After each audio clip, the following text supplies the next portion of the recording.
Data leak मामले पर केंद्र सरकार अब सख्ती से निपटने की तैयारी कर रही है और माना जा रहा है इस पर कानून जल्द केंद्र सरकार लाने की तैयारी में है, जिसमें 5 से 7 साल तक की कैद का प्रावधान है। डाटा लीक मामले पर मोदी सरकार बड़ा फैसला लेने वाली है, जिससे डाटा लीक करने वाले पर सजा का ऐलान भी हो सकता है। हालांकि साइबर सिक्योरिटी एक्ट के तहत कड़े कानून अभी भी हैं, लेकिन ये नाकाफी है। ऐसे में सूत्रों की माने तो यूजर्स की अनुमति के बिना अगर उसका डाटा लीक किया जाता है तो ये अपराध की श्रेणी में आएगा। आपको बता दें कि भारत सबसे कम खर्च करने वाला ऐसा देश है जो साइबर सिक्योरिटी पर खर्चा कर रहा है। जाहिर तौर पर सरकार को इसके लिए बजट बढ़ाना होगा। वीडियो जर्नलिस्ट चेतन शर्मा के साथ सैयद आमिर हुसैन, न्यूज नेशन, दिल्ली। मध्य प्रदेश में सागर की डॉक्टर हरि सिंह गौर सेंट्रल यूनिवर्सिटी में एक शर्मनाक वाकया सामने आया है। यहां छात्राओं के पीरियड्स की जांच के लिए उनके कपड़े उतरवाकर तलाशी ली गई है। प्रदेश के सागर में डॉक्टर हरि सिंह गौर सेंट्रल यूनिवर्सिटी में पढ़ने आई छात्राओं को एक बेहद शर्मनाक अनुभव से दो चार होना पड़ा है। यूनिवर्सिटी के हॉस्टल की वार्डन ने पीरियड्स की जाँच के लिए कई छात्राओं के कपड़े उतरवाकर तलाशी ली। इतना ही नहीं, छात्राओं को अपमानित भी किया गया और साथ ही साथ उन्हें डराया धमकाया भी गया। पूरे वाकये के बाद यूनिवर्सिटी प्रशासन ने एक्शन लेने की बात कही है, लेकिन छात्राओं में बेहद गुस्सा और रोष है। यूनिवर्सिटी में ये वाकया सामने आने के बाद कुलपति ने मामले की जांच के आदेश दिए हैं, तो वहीं अपने साथ हुए इस शर्मनाक बर्ताव के बाद छात्राएं सहमी हुई हैं। वीडियो जर्नलिस्ट हिमांशु के साथ नीरज श्रीवास्तव, न्यूज नेशन, भोपाल। बिहार में 2 पत्रकारों की हत्या पर मचा है बवाल। विधानसभा से लेकर आरा तक हर जगह इस हत्या को लेकर चर्चा। गरहनी के पूर्व मुखिया के परिवार पर हत्या का आरोप लगा है। दरअसल आरोप ये है कि पहले से पत्रकारिता को लेकर ही इन लोगों का विवाद इन दोनों पत्रकारों से था और इन दोनों पत्रकारों को पहले धमकी भी मिल चुकी थी।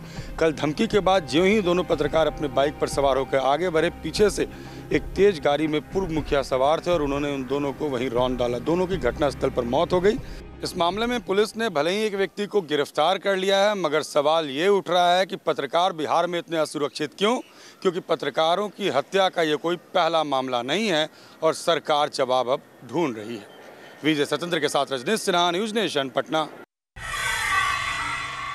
भीमा कोरेगांव हिंसा के आरोपी संभाजी भिड़े की गिरफ्तारी को लेकर अंबेडकरी समाज के लोग आजाद मैदान में यलगार आंदोलन कर रहे हैं। साल की शुरुआत में 1 जनवरी को महाराष्ट्र के पुणे के पास भीमा कोरेगांव में हिंसा हुई थी।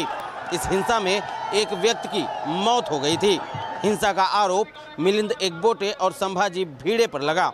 इस मामले में मिलिंद एकबोटे की गिरफ्तारी हो चुकी है, लेकिन संभाजी भिड़े पर कोई कार्रवाई नहीं हुई। अब महाराष्ट्र के दलित नेता व बाबा साहब आम्बेडकर के पौत्र प्रकाश आम्बेडकर ने संभाजी भिड़े की गिरफ्तारी को लेकर यलगार मोर्चा निकाला है, जिसमें महाराष्ट्र के अलग अलग हिस्सों से हजारों लोग शामिल हो रहे हैं। आंदोलनकारी भिड़े की गिरफ्तारी से कम और कुछ नहीं चाहते। वीडियो जर्नलिस्ट स्वप्निल चौहान के साथ शैलेंद्र सिंह, न्यूज नेशन, मुंबई। चिपको आंदोलन के 45 साल पूरे होने पर गूगल ने डूडल बनाकर इस आंदोलन को याद किया है। साल 1974 में उत्तराखंड के चमोली से चिपको आंदोलन की शुरुआत हुई थी। आज गूगल ने चिपको आंदोलन की 45वीं वर्षगांठ पर एक डूडल बनाया है। इस डूडल में एक पेड़ के चारों तरफ महिलाओं को एक दूसरे का हाथ पकड़कर घेरा बनाए हुए देखा जा सकता है। चिपको आंदोलन की शुरुआत 21 पहाड़ी महिलाओं ने की थी। चिपको आंदोलन इतना प्रभावशाली रहा कि तत्कालीन प्रधानमंत्री इंदिरा गांधी ने अगले 20 सालों के लिए पहाड़ी इलाकों में पेड़ों की कटाई पर रोक लगा दी। इसके अलावा साल 1987 में चिपको आंदोलन को सम्यक जीविका पुरस्कार से भी नवाजा गया। वीडियो जर्नलिस्ट मुकेश झा के साथ रिजवान आरिफ, न्यूज नेशन, दिल्ली। महाराष्ट्र में सरकार से नाराज 91 किसानों ने राज्यपाल से पत्र लिखकर इच्छा मृत्यु की मांग की। नासिक से मुंबई तक करीब 30,000 किसानों की पद यात्रा के बाद अब महाराष्ट्र में फिर किसानों ने सरकार के खिलाफ आवाज बुलंद की है। महाराष्ट्र के बुल्धाना में सरकार के खिलाफ धरने पर बैठे 91 किसानों ने राज्यपाल विद्यासागर राव को पत्र लिखकर उन्हें इच्छा मृत्यु देने का अनुरोध किया है। किसानों का आरोप है कि उन्हें उनकी फसलों का सही मूल्य नहीं मिल रहा है। पूरे मामले में अब तक सरकार की तरफ से कोई भी प्रतिक्रिया सामने नहीं आई है। वीडियो जर्नलिस्ट इमरान सिद्दीकी के साथ Pankaj Mishra, news nation. INX media case में पटियाला हाउस कोर्ट की विशेष सीबीआई अदालत ने पीटर मुखर्जी को 5 दिन की सीबीआई कस्टडी में भेज दिया है। पीटर मुखर्जी की 5 दिन की कस्टडी की मांग ही कोर्ट से की थी। सीबीआई की तरफ से मामले की सुनवाई के दौरान कोर्ट को कहा गया कि इस मामले से जुड़े अन्य आरोपियों के साथ पीटर से उन सबूतों पर सीबीआई को बातचीत करनी है जो इस केस में जांच एजेंसी के पास हैं। पीटर मुखर्जी को आईएनएक्स मीडिया केस में पहली बार गिरफ्तार किया गया है। हालांकि पीटर मुंबई की जेल में पहले से ही अपनी पत्नी इंद्राणी मुखर्जी की बेटी शीना बोरा की हत्या केस में बंद थे। इससे पहले सीबीआई आईएनएक्स केस में पी चिदम्बरम के बेटे कार्ति चिदम्बरम और इंद्राणी मुखर्जी को गिरफ्तार कर चुकी है। पीटर मुखर्जी की गिरफ्तारी के बाद आईएनएक्स मीडिया मामले में कार्ति चिदम्बरम और इंद्राणी मुखर्जी समेत अब तक कुल 3 गिरफ्तारियां हो चुकी हैं, जिनमें से कार्ति चिदम्बरम को दिल्ली हाई कोर्ट से जमानत भी मिल चुकी है। वीडियो जर्नलिस्ट संजय कुमार के साथ Rumanullah Khan, news nation, Delhi. Samajwadi party के साथ गठबंधन के ऐलान के बाद बहुजन समाज पार्टी अब मिशन 2019 की तैयारियों में जुट गई है। बहुजन समाज पार्टी के अध्यक्ष मायावती ने आज सभी कोऑर्डिनेटर्स की मीटिंग बुलाई और लोकसभा की तैयारियों के लिए जुटने का आदेश दिया। पार्टी कोऑर्डिनेटर्स की बैठक में मायावती ने ऐलान किया कि 2019 में बीएसपी समाजवादी पार्टी के साथ मिलकर ही लोकसभा का चुनाव लड़ेगी। बीएसपी अध्यक्ष मायावती ने पार्टी के बड़े नेताओं की बैठक में आगाह किया कि एसपी बीएसपी की बनती दोस्ती को बिगाड़ने के लिए बीजेपी हर संभव कोशिश करेगी, लेकिन हमें इससे सावधान रहना होगा।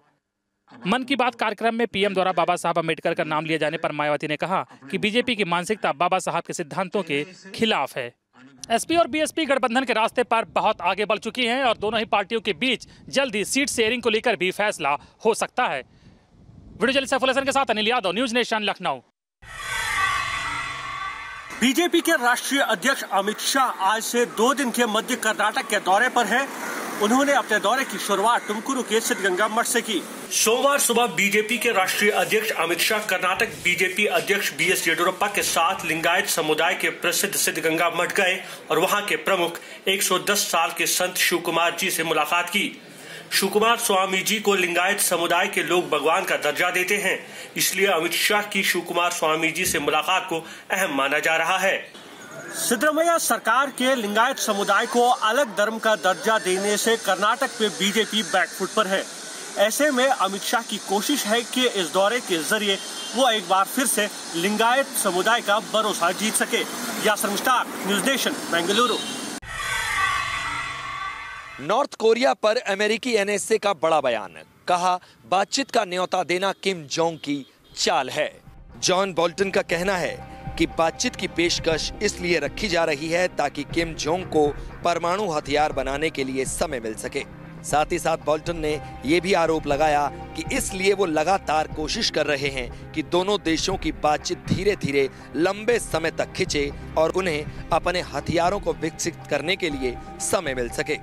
और तो और अमेरिकी एनएसए ने यह भी दावा किया कि राष्ट्रपति डोनाल्ड ट्रंप की तरफ से किम जोंग पर भारी दबाव पड़ रहा है, इस वजह से वो काफी चिंतित हैं। वीडियो जर्नलिस्ट नवीन के साथ सूरज अरोड़ा, न्यूज़ नेशन।